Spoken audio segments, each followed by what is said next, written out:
जब मैं नई-नई ब्याह कर आई थी, मन में एक सपना संजोया था कि मैं एक आदर्श पत्नी व बहू बनकर रहूँगी। हर परिस्थिति का सामना करने के लिए मैं कमर कस कर तैयार थी। 2 दिनों में ही घर में सबने कहना शुरू कर दिया, "बहू तो बहुत अच्छी है।" इन्होंने भी कहा, "मीरा, तुम बहुत अच्छी हो।" मैं इस अच्छी से भी ऊपर उठना चाहती थी। मैंने इसके लिए बहुत मेहनत की। ऐसा नहीं था कि मैं सिर्फ़ अच्छा कहलाने के लिए ये सारी कोशिश कर रही थी। मैं अपनी आदत से भी मजबूर थी। दूसरों को खुश रखने में ही मुझे संतोष मिलता था। मैं सुबह 4 बजे उठ जाती थी। स्नान पूजा के बाद सारे घर में झाड़ू लगाना, सफाई करना, पोछा लगाना, फिर सारे बर्तन रगड़-रगड़ कर साफ करना, पानी भरना, इतना काम हो जाने तक सब उठ जाते थे। फिर मैं चाय बनाती थी। सब हाथ-मुँह धोकर टेबल पर आ जाते। सब इकट्ठे चाय पी रहे होते। उस वक़्त मैं रसोई में नाश्ते की तैयारी में जुटी होती थी। बाबूजी को गाजर का हलवा पसंद था तो इन्हें प्याज के पकौड़े, ननद इन दोनों में से कुछ भी नहीं खाती थी। उनके लिए आलू का पराठा, देवर के लिए तथा इनके लिए ब्रेड ऑमलेट। सासू जी का मेन्यू रोज़ बदलता था, इसलिए रोज़ उनसे पूछकर ही बनाती थी। नाश्ते के तुरंत बाद ही मैं खाने की तैयारी शुरू कर देती थी। इधर दाल चढ़ाकर नाश्ता टेबल पर रखती और फिर सबको बुलाती। कोई नहा रहा होता तो कोई वर्सेज कर रहा होता। ननद किसी उपन्यास में डूबी होती। नज़र उठाए बिना ही जवाब देती, "आती हूँ ना, हल्ला क्यों मचा रही हो भाभी?" सासू जी नहा धोकर पूजा कर रही होती। मैं सबको आने के लिए कहकर रसोई में वापस आ जाती। आँच से दाल उतार कर सब्जी चढ़ाती, फिर दौड़कर अपने बेडरूम में आती। इनके ऑफिस के कपड़े निकालती, पैंट, शर्ट, रुमाल, जूते, मोजे, तौलिया, साबुन सब यथास्थान रखती। फिर जल्दी से इनका टिफ़िन तैयार करती। तब तक सब नाश्ते के लिए आ जाते। सब खुश होकर नाश्ता करते और मेरी तारीफ़ करते। ससुर जी कहते, "बहू तुम बहुत लाजवाब हलवा बनाती हो।" सासू जी कहती, "बेचारी सुबह से ही काम में लग जाती है।" ननद, देवर और खुद ये भी मेरी तारीफ़ किए बिना नहीं रहते। धीरे-धीरे मेरा नाम से अच्छी के स्थान पर आदर्श शब्द जुड़ गया। ये नाम मुझसे छीन ना लिया जाए, इसलिए मैं सबकी बहुत सेवा करती, सबको खुश रखती, मगर इस भाग-दौड़ में मैं बुरी तरह से थक जाती। इनके ऑफ़िस चले जाने के बाद सासू जी सत्संग में चली जाती, ससुर जी अपने दोस्तों से मिलने और ननद तथा देवर कॉलेज में, घर में अकेली रह जाती। फिर कपड़ों का घाट लगता, घर भर के कपड़े धोती, फिर दोपहर को सबको गरम-गरम खाना, शाम को फिर वही चाय से लेकर रात के खाने तक का सिलसिला। रात को जब बिस्तर पर जाती तो थक कर चूर हो गई होती, पैरों के तलवे दुख रहे होते, तब ये मुझसे कहते, "मीरा तुम सचमुच सचमुच महान हो, घर के सारे काम तुमने अपने ऊपर ले लिया है। माँ और पिताजी तुमसे इतने खुश हैं कि तुम्हारा गुणगान गाते नहीं थकते।" सच मैंने सपने में भी नहीं सोचा था कि मुझे तुम्हारी जैसी पत्नी मिलेगी। मेरी सारी थकान दूर दूर हो जाती थी। फिर मेरे पैर भारी हो गए तो भी मैं सब कुछ करती रही, सब वैसा ही चलता रहा। फिर मेरा पहला बेटा हुआ शुभम, प्यारा-सा, नन्हा-सा, उसे पाकर मुझे जैसे जन्नत मिल गई। अब मेरा काम दुगुना हो गया था, फिर भी मैंने कभी उफ़ तक नहीं की और किसी को शिकायत का मौका नहीं दिया। इसी बीच मेरा स्वास्थ्य गिरता चला गया, अपना ध्यान रखने का वक़्त ही कहाँ था मेरे पास। फिर 2 साल के बाद रोहित हुआ, फिर सुधा और फिर अमन। शादी के बाद कितने अरमान थे, कितने सपने देखा करती थी कि मैं इनके साथ कश्मीर घूम रही हूँ, दोनों बर्फ़ पर बच्चों की तरह दौड़ रहे हैं, एक-दूसरे पर बर्फ़ के गोले फेंक रहे हैं, खूब हँस रहे हैं, फ़िल्में, सैर-सपाटा, ना कोई डर, ना चिंता। पर वो सब कहाँ, सपनों का नर्म बिछौना यथार्थ के कठोर धरातल पर बिछा हुआ था। मैंने ना तो कभी इनसे अपने अरमानों की बात की, उनके धूल में मिलने का डर था, कहीं वो ये ना कहे कि इतनी ज़िम्मेदारियाँ हैं मेरे ऊपर, घूमने, सैर-सपाटे, फ़िल्में देखने में खर्च क्या कम होंगे? बड़ी मुश्किल से तो घर का खर्च उठाता हूँ और तुम हो कि मैं बुरी नहीं बनना चाहती थी, इसलिए सदा चुप रही। हम दोनों कहीं भी घूमने नहीं गए, बच्चे बड़े होने लगे। इधर सास-ससुर भी वृद्ध हो चले थे और बीमार रहने लगे थे। मैंने उनकी जी-जान से सेवा की, पर वे हमारा साथ कब तक देते? आखिर दोनों एक-एक करके हमारा साथ छोड़कर चले गए। फिर हमने ननद की शादी की, मैंने अपने दहेज का सारा सामान उसे दे दिया। सब नया का नया का वैसा ही रखा था। ननद रो पड़ी थी, "भाभी तुम कितनी विशाल हृदय हो।" देवर को पढ़ाया-लिखाया, लायक बनाया, फिर उसकी भी शादी की। सुरभि आई मेरी देवरानी बनकर। मैं उम्र में उससे बहुत बड़ी थी। वो मेरी इज़्ज़त करती थी। मैंने सोचा था शायद अब मुझे थोड़ी राहत मिलेगी, पर ये क्या, उस दिन जैसे ही सुरभि ने रसोई में आकर सब्ज़ी काटने के लिए चाकू उठाया, देवर जी पीछे-पीछे आए और उसका हाथ पकड़कर खींचते हुए बाहर ले जाने लगे और बोले, "तुम्हें खाना बनाने की कोई ज़रूरत नहीं है, भाभी के जैसा खाना तो कोई बना ही नहीं सकता। मैं तो ज़िंदगी भर उन्हीं के हाथ का खाना खाना चाहता हूँ।" "क्यों भाभी?"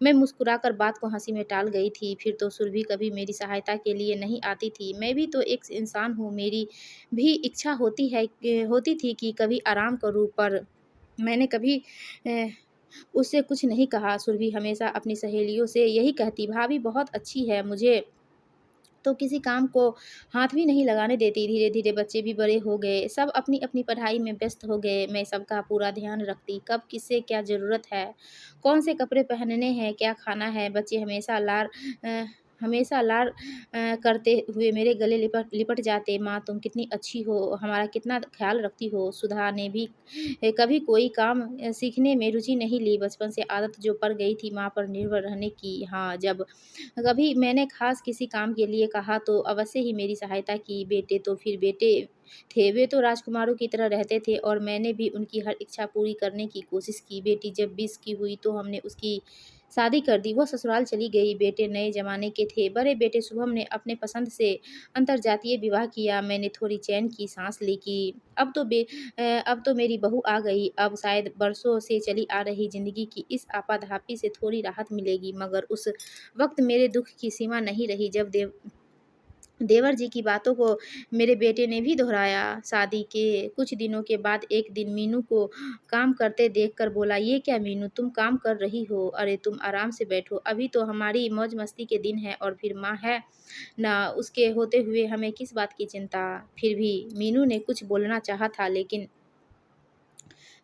मगर शुभम उसको पकड़ कर बाहर ले गया। अब मेरा सास का भी एक आदर्श रूप बन गया था। हालाँकि मीनू बुरी नहीं थी, पर जब पति खुद काम करने से मना कर रहा है तो वो भी निश्चिंत हो गई थी। मैंने भी वक़्त का इंतज़ार किया। राहुल और अमन की शादी एक साथ ही कर दी, पर पूनम और पूजा आकर मीनू के रूप में ही ढल गई। घर का वातावरण ही कुछ ऐसा हो गया था कि सब मुझ पर ही निर्भर थे। मैं ना देखूँ तो कोई काम नहीं होता था। मैंने भी सोचा चलो बच्चे हैं, घूमने-फिरने की उम्र है। आखिर मैंने अपने अरमान दबाए ही तो थे। जिस चीज़ से मैं वंचित रही उससे कम से कम बच्चों को तो उसकी कमी ना खले। मुझे तो मालूम था नई-नई शादी के बाद क्या-क्या अरमान होते हैं। वक़्त बीतता रहा, बहुओं के बच्चे हुए, मैं दादी भी बन गई। बच्चे भी मेरे आगे-पीछे ही घूमते।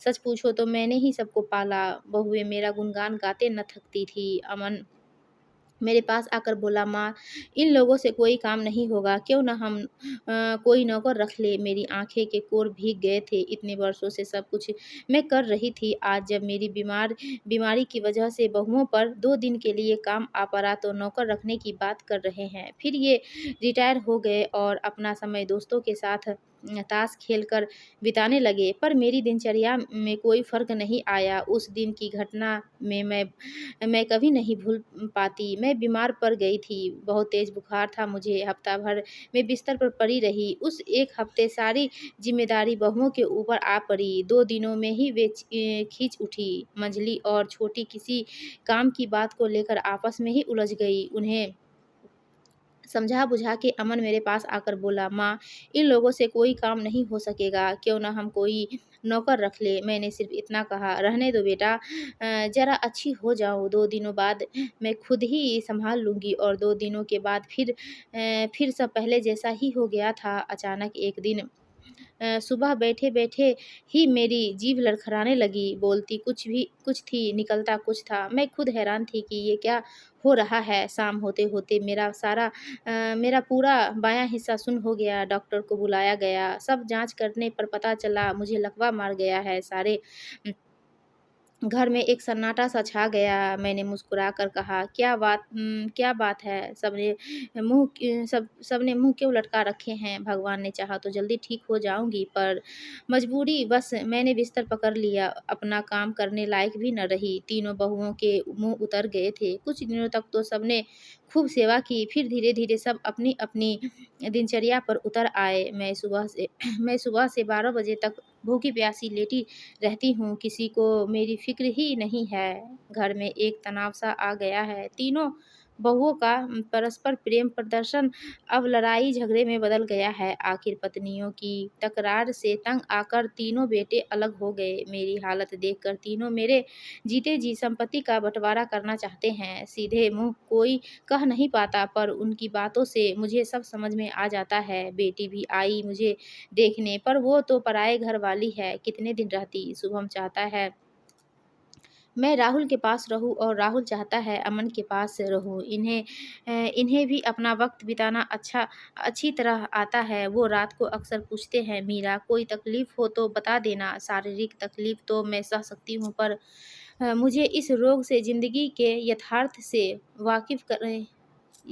वाकिफ़ करा के जो मानसिक अशांति दी है, वो मेरी सहन शक्ति से बाहर है। आज मुझे यह महसूस हो रहा है कि इस आदर्श शब्द से मैं बरसों छली गई हूँ। मेरे अच्छे होने का फ़ायदा घर के एक-एक सदस्य ने उठाया है। मैं मृगमार्चिनी की आदर्श के पीछे भागती रही और सबने मेरी इस कमज़ोरी का फ़ायदा उठाया। जीवन मैंने हमेशा दूसरों के लिए जिया है और आज जब मैं जीवन के कगार पर खड़ी हूँ, तो सारे चेहरे मुझे अजनबी से लग रहे हैं। क्या मेरे 3 बेटे, बहुएँ, पोते-पोतियाँ, बेटी, देवर-देवरानी ये सब मिलकर मुझ अकेली का बोझ नहीं उठा सकते? हर बेटा चाहता है कि माँ को दूसरा बेटा ले जाए। बेटी ससुराल की दुहाई देकर चली गई, ये भी मेरे पास बैठकर अपना वक़्त बर्बाद नहीं करना चाहते। कितनी मतलबी है ये इंसान, सिर्फ़ अपने सुख देखता है। आज एक प्रश्न मुझे बार-बार परेशान कर रहा है, क्या अपना जीवन दूसरों के लिए जीकर मैंने गलती की, या फिर ये सब अपना कर्तव्य भूल गए हैं? दोस्तों, आपको ये कहानी अच्छी लगी तो प्लीज़ हमारे वीडियो को लाइक कीजिए और चैनल को सब्सक्राइब